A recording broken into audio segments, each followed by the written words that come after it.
বাংলাদেশ ক্রিকেটে আবারও পরিবর্তনের ঝড়। এবার বদলে গেল ওয়ানডে অধিনায়ক। বিশ্বকাপ শুরু হওয়ার 1-1.5 বছরও বাকি নাই।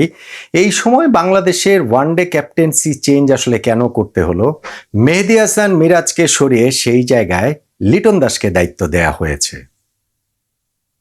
মেহেদী হাসান মিরাজ তার নেতৃত্বে বাংলাদেশ ঘরের মাটিতে পরপর 4টা সিরিজ জেতার পরে শুধুমাত্র জিম্বাবুয়ের সঙ্গে সিরিজটা হারের কারণে কি ক্যাপ্টেন্সিটা হারালেন, নাকি আসলে এই জায়গায় আরো কিছু বিষয় রয়েছে? লিটন দাস ক্যাপ্টেন্সিটা কি আসলে ডিজার্ভ করেন, কতটা, সবকিছু মিলিয়ে একটুখানি আলোচনা করতে চাই। দেখুন, লিটন দাস এখন যখন আমাদের ওয়ানডে ক্যাপ্টেন হয়েছেন, তার মানে হোয়াইট বল ক্রিকেটে বাংলাদেশের একজন ক্যাপ্টেন, টি-20তেও লিটন দাস ক্যাপ্টেন, ওয়ানডেতেও লিটন দাস ক্যাপ্টেন, আর রেড বল ক্রিকেটে আরেকজন ক্যাপ্টেন নাজমুল হোসেন শান্ত সেইখানটাতে। ফলে বাংলাদেশ ক্রিকেট বোর্ড এখানে হোয়াইট বল রেড বল দুই ধরনের ক্রিকেটের ক্ষেত্রে দুই ক্যাপ্টেনের পলিসিতে আসলে গেল। এখন সেই পলিসিতে যাওয়ার ক্ষেত্রে বেশ কিছু প্রশ্নের জায়গা রয়েছে যে মেহেদী হাসান মিরাজের ক্যাপ্টেন্সি থেকে তাকে আসলে সরানোটা হলো কেন, বা সরানোটা এত জরুরি, প্রয়োজন কি কারণে ছিল? আমরা যদি মিরাজের সময় বাংলাদেশের পারফরমেন্স এবং তার নিজের পারফরমেন্স সঙ্গে লিটন দাস নতুন যে ক্যাপ্টেন করা হয়েছে তার পারফরমেন্সের জায়গাটাও দেখি, তাহলে কি দেখতে পাই? মেহেদী হাসান মিরাজ বাংলাদেশের ওয়ানডে ক্যাপ্টেন হিসাবে স্থায়ীভাবে দায়িত্ব পালন করছেন গত বছর শ্রীলঙ্কার বিপক্ষে সিরিজ থেকে। তার আগে ধরেন তিনি ভারপ্রাপ্ত হিসাবে আফগানিস্তানের বিপক্ষে একটা ম্যাচে ক্যাপ্টেন্সি করেছেন, দল হেরেছে।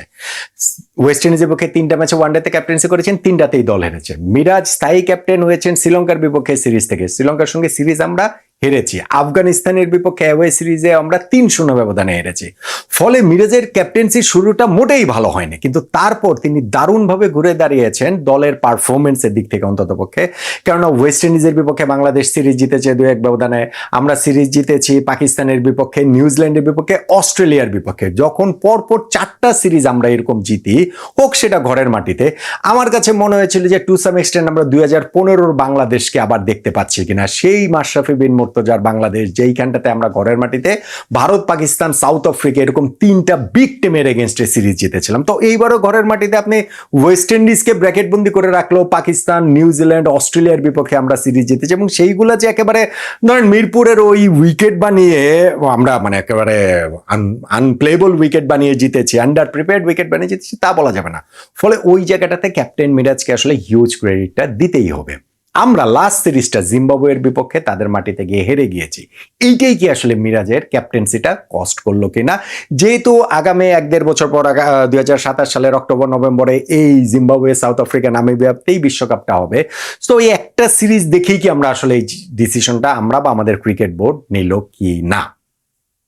মেহেদী হাসান মিরাজের ব্যক্তিগত পারফরমেন্সের কথা যদি বলি, এই সময়টার মধ্যে বাংলাদেশ টিমের পারফরমেন্সের কথা যদি বলি, আমি তো সিরিজগুলোর কথা বললাম, কিন্তু তার মধ্যে ধরেন হচ্ছে গিয়ে 24টা ওয়ানডে ম্যাচ খেলেছে বাংলাদেশ, তার মধ্যে আমরা 10টা ম্যাচ জিতেছি, 14টা ম্যাচ আমরা হেরেছি মিরাজের ক্যাপ্টেন্সির সময়টাতে। আর ধরেন স্থায়ী ক্যাপ্টেন হওয়ার পরের হিসাবটা যদি আমরা করি, তাহলে তিনি 20টা ম্যাচে ক্যাপ্টেন্সি করেছেন, তার মধ্যে 10টাতে বাংলাদেশ জিতেছে, 10টাতে বাংলাদেশ হেরেছে, অ্যাবসলিউটলি 50-50।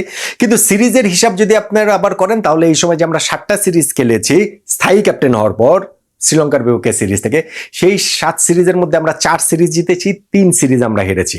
ইন্টারেস্টিং হচ্ছে গিয়ে, বা যেটাকে কনসার্নিংও বলতে পারেন, অ্যাওয়েতে আমরা যে 3টা সিরিজ খেলেছি সেই সিরিজগুলোই আমরা হেরেছি, হোমে যেই 4টা সিরিজ খেলেছি আমরা 4টা সিরিজে জিতেছি। ফলে হয়তো বা ক্রিকেট বোর্ডের ভাবনা চিন্তার জায়গায় ওই বিষয়টাও একটুখানি কাজ করছিল।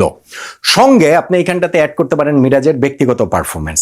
মেহেদী হাসান মিরাজ এই যে 24টা ম্যাচ যে ওয়ানডেতে ক্যাপ্টেন ছিলেন, সব মিলিয়ে আমি বলছি, সেইখানটাতে 21টা ম্যাচে ব্যাটিং করেছেন, 490 রান তিনি করেছেন, অ্যাভারেজ 27, 4টা 50 তিনি করেছেন। কিন্তু সেই 450-র মধ্যে 3টা 50 এসেছে যখন তিনি স্থায়ী ক্যাপ্টেন হননি, প্রথম 4টা ম্যাচের মধ্যে আফগানিস্তান, ওয়েস্ট ইন্ডিজ।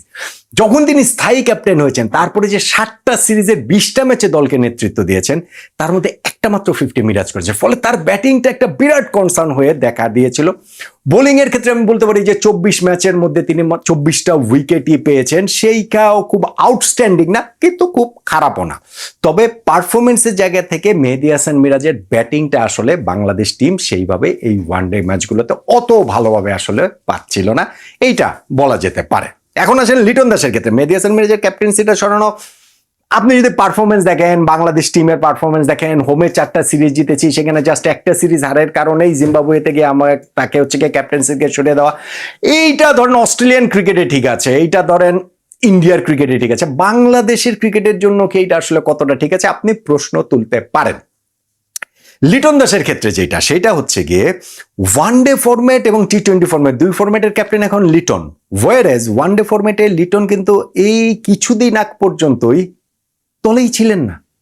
লিটন দাস মাঝখানে 2023 সালের নভেম্বর থেকে 2024-2025 মিলিয়ে এই প্রায় 2-2.5 বছর মিলিয়ে তিনি ওয়ানডে ম্যাচ খেলার সুযোগ পেয়েছিলেন 8টা। সেই 8 ম্যাচে তিনি করেছিলেন মাত্র 13 রান। তিনি বাদ পড়েছেন, বিগ টুর্নামেন্ট থেকে বাদ পড়েছেন, সিরিজ থেকে বাদ পড়েছেন, দল থেকে বাদ পড়েছেন, একাদশ থেকে বাদ পড়েছেন। লিটন দাস এইবার যখন তিনি কামব্যাকটা করেছেন, তারপর তার পারফরমেন্স খারাপ না, ঠিক আছে, 9টা ম্যাচ তিনি খেলেছেন, তার মধ্যে 3টা 40s রয়েছে, 2টা তার 50 রয়েছে, ফলে সেই পারফরমেন্স মন্দ না। কিন্তু ধরেন যে জাস্ট কিছুদিন আগে 3-4 মাস আগে যেই ব্যাটসম্যান বাংলাদেশের ওয়ানডে সেটআপেই ছিলেন না, তাকে ওয়ানডে ক্যাপ্টেন করে দেওয়াটা এইটাও কি একটুখানি র্যাশ ডিসিশন হয়ে গেল কিনা, সেই প্রশ্নের জায়গাটাও তোলা যায়। এন্ড অফ দ্য ডে গিয়ে হিসাবটা হচ্ছে গিয়ে মেহেদী হাসান মিরাজের যদি আপনি বাই রেকর্ড যান, ন্যাশনাল টিমে তার নেতৃত্বে বাংলাদেশ টিমের রেজাল্টের হিসাব যদি করেন, তাহলে তাকে এই ক্যাপ্টেন্সি থেকে সরিয়ে দেওয়াটা তাকে একটুখানি আনলাকি বলতে হবে। কিন্তু এট দ্য সেম টাইম মিরাজের কাছ থেকে, প্লেয়ার মিরাজের কাছ থেকে বাংলাদেশ সর্বোচ্চটা পাচ্ছিল না, স্পেশালি তার ব্যাটিং এর জায়গাটাতে।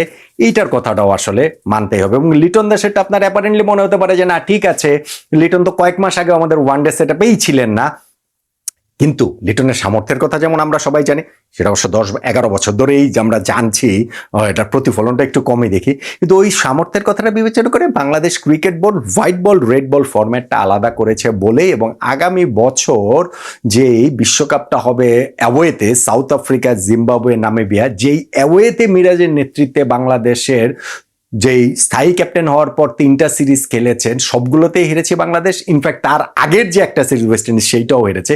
এইটাও হয়তো বা ক্রিকেট বোর্ডের মাথাতে ছিল। আমার কাছে মিরাজকে টু সাম এক্সটেন্ট একটু আনলাকি মনে হয়, কিন্তু at the same time Bangladesh cricket বোর্ডের এই সিদ্ধান্তটাকে একটুখানি ব্রেভ ডিসিশনও মনে হয়। আমি এই মুহূর্তে দাঁড়িয়ে আমি ঠিক নিশ্চিত না যে আসলে এই সিদ্ধান্ত কতটা ভালো হবে, নাকি আসলে ব্যাকফায়ার করবে। মেহেদী হাসান মিরাজকে প্লেয়ার হিসাবে, অলরাউন্ডার হিসাবে বাংলাদেশ টিমের ডেফিনেটলি প্রয়োজন, কিন্তু আরো অনেকের ক্ষেত্রে যেমন হয়েছে যে ক্যাপ্টেন্সির প্রেসারে নিজের পারফরমেন্সটাই কি আসলে ভুলে যান কিনা, মিরাজকেও প্রবাবলি সেই কারণেই তার ক্যাপ্টেন্সিটা কষ্ট করতে হলো, স্পেশালি তার ব্যাটিং এবং ন্যাশনাল টিমের পারফরমেন্স, স্পেশালি অ্যাওয়েতে তার নেতৃত্বে বাংলাদেশ টিমের পারফরমেন্স, সেইটার মাথায় রেখেও হয়তোবা বাংলাদেশ ক্রিকেট বোর্ড এই সিদ্ধান্তটা নিয়েছে, ওয়ানডে ক্যাপ্টেন্সিটা মিরাজের পরিবর্তে লিটন দাসের কাছে দিয়েছে। এখন এটা নিয়ে আমরা আলোচনা করছি, আমিও আলোচনা করছি, হয়তো বা 1-2 দিন আলোচনা হবে, বাট আমি মনে করি যে এখন সবার আসলে লিটন দাসকে ব্যাক করাই উচিত, যেহেতু ক্যাপ্টেন্সি চেঞ্জটা হয়েই গিয়েছে। হ্যাঁ, একটা সিরিজ যাক, 2টা সিরিজ যাক, 3টা সিরিজ যাক, তখন যদি আমরা ঠিকঠাক মতো ক্লিক করতে না পারি, তখন এটা নিয়ে কথা বলা যাবে। কিন্তু আমি মনে করি যেহেতু মাত্র ওয়ার্ল্ড কাপের আর কত বেশি দিন তো আর বাকি নাই, এই 15-16 মাস বাকি রয়েছে, এই সময়ে লিটন দাসকে আসলে আমাদের ওয়ানডে ক্যাপ্টেন হিসেবে ব্যাক করা উচিত। কেননা আমাদের টিমটা কিন্তু ওয়ানডে টিম, ভালো টিম, এবং সেই টিমটা 2027 বিশ্বকাপে নতুন ফরম্যাটে নতুনভাবে যেহেতু অনেক কিছু হচ্ছে, সেখানে ভালো করার সামর্থ্য অবশ্যই রাখে। মেহেদী হাসান মিরাজ বাংলাদেশের ওয়ানডে ক্যাপ্টেন হিসাবে তার পারফরমেন্স, আমি আসলে টিমের পারফরমেন্স বলবো ভালোই ছিল, বেশ ভালোই ছিল, এবং সেই জায়গা থেকে তিনি নিজেকে একটু আনলাকি ভাবতে পারেন যে ওয়ার্ল্ড কাপের 1 বছর আগে তাকে সরিয়ে দেওয়া হলো।